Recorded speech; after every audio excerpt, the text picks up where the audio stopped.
할렐루야. 저너로의 부배мя비 미역 부대도 니의 뜻뜻해고 저너로고 부성배래ဖယားရှင်ရဲ့ နာမတော်မြတ်ဒီကပဆက်ဆက်ပုံကြည်မင်္ဂလာရှိပါစေတော့ထိုဖယားရှင်ရဲ့ကျေးဇူးတော်ဂရုဏာတော်နဲ့နဲ့ခင်းတဲ့အတူကျွန်တော်တို့ကျမ်းမာခြင်းဝမ်းမြောက်ခြင်းနဲ့အတူပြန်လည်နှုတ်ထရတော့အခွင့်နေ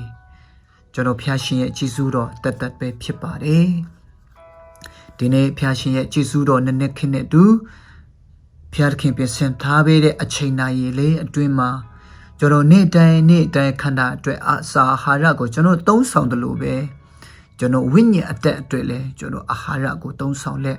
ကျွန်တော်တို့ခိုင်ခန့်လက်နေ့တိုင်းထဲမှာမမြင်ရတဲ့ကျွန်တော်တိုက်ပွဲနေ့တိုင်းဝင်ရတာဖြစ်တယ်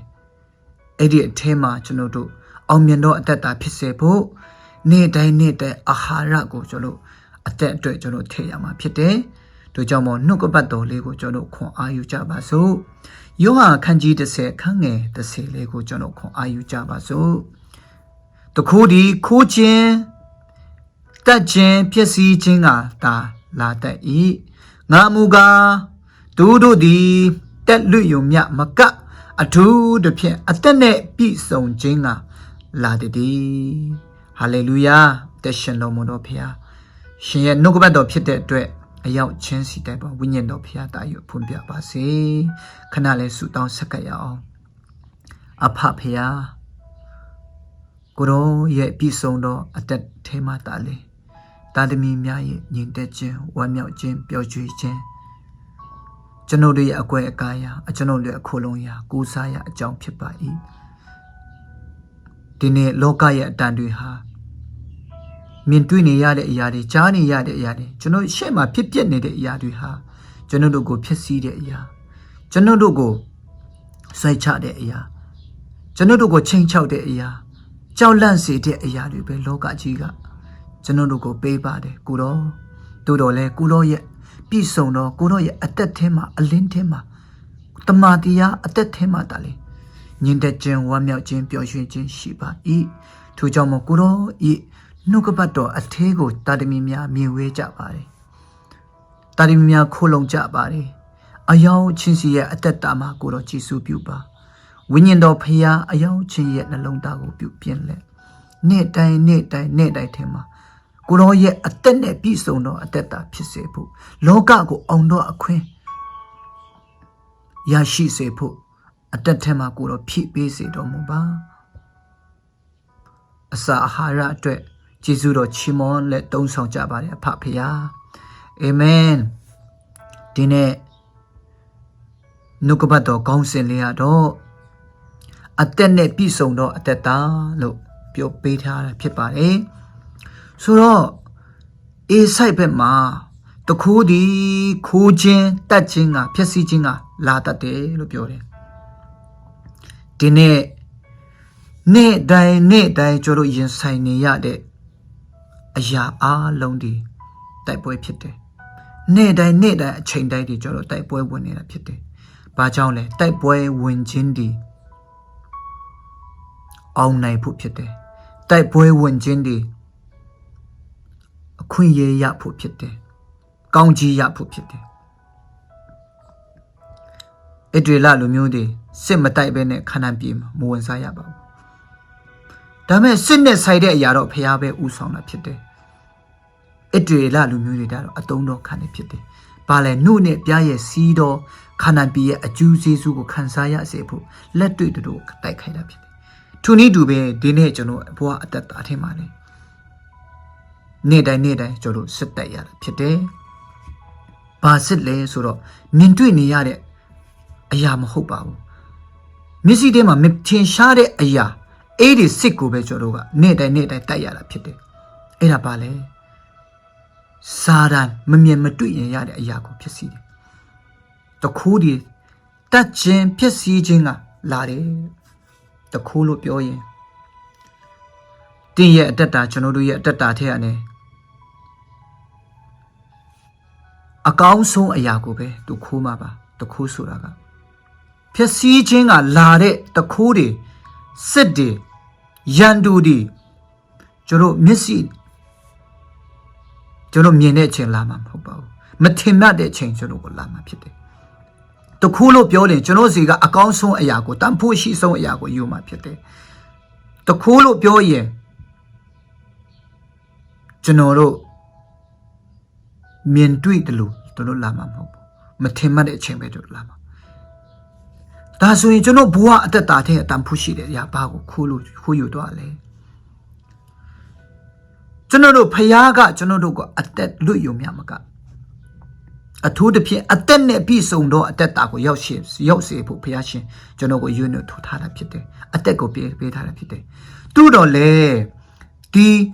အထူးသဖြင့်အသက်နဲ့ပြည့်စုံသောအသက်တာကိုမရောက်စေဖို့စာရန်ဒီကျွန်တော်တို့ရဲ့ဘဝအသက်တာကိုဖြစ်စီနေကျွန်တော်တို့ရဲ့အချိန်တွေ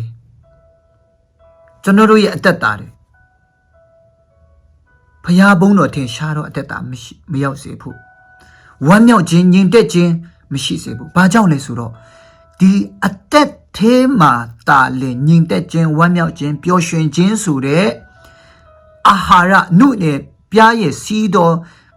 အာဟာရခါနန်ပြည်ရဲ့အကျိုးကျေးဇူးဖြစ်တဲ့ခရစ်တော်ဆိုတဲ့ခရစ်တော်အထက်ကညင်တက်ခြင်းဝမ်းမြောက်ခြင်းကိုမရောက်စေဖို့မရစေဖို့မခံစားရစေဖို့စာတန်ကကျွန်ုပ်တို့ကိုတားဆီးတယ်ဖျက်ဆီးတယ်ခိုးယူလိုက်တာဖြစ်တယ်ဝမ်းမြောက်ခြင်းမရှိအောင်ညင်တက်ခြင်းမရှိအောင်ခိုးယူလိုက်တဲ့အရာတွေဖြစ်တယ်ဒီနေ့ကျွန်တော်ခရိယန်တော်များကယ်တင်ကျွန်တော်ရောက်ပါတယ်အသက်လွတ်ယုံတာတော့ဖြစ်ပါတယ်တို့တော့လေအထူးတစ်ဖြစ်အသက်နဲ့ပြည့်စုံတော့အသက်တာကိုမရောက်ရှိလာနိုင်ဘူးဘာကြောင့်လဲလမ်းခိုးလက်မှာဖြစ်စည်းခြင်းကိုခံလိုက်ရတယ်လမ်းခိုးလက်မှာတခုသမျှ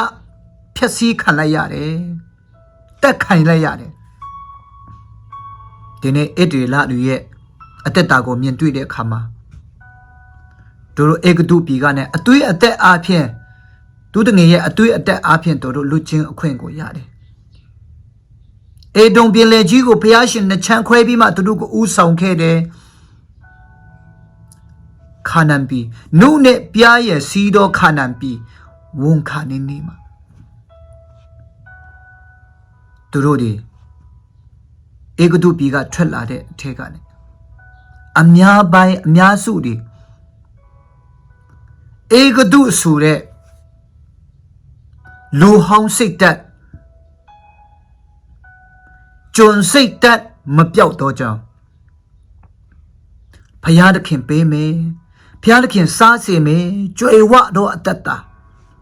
ပြည့်စုံတော့အသက်တာအသက်နဲ့ပြည့်စုံတော့အသက်တာလွတ်မြောက်စေတော့အသက်တာငြိမ်သက်ခြင်းရှိတော့အသက်တာခန္ဓာပြည်ရဲ့အကျိုးကျေးဇူး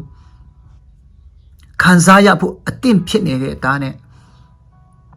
ခန္ဓာပြည်ကိုမြင်တွေ့ခွင့်တာရခဲ့တယ်မဝန်စားရပါဘူးဘာကြောင့်မို့လဲစာတန်ရဲ့ဖြစ်စည်းခြင်းကိုခံလိုက်ရပါတယ်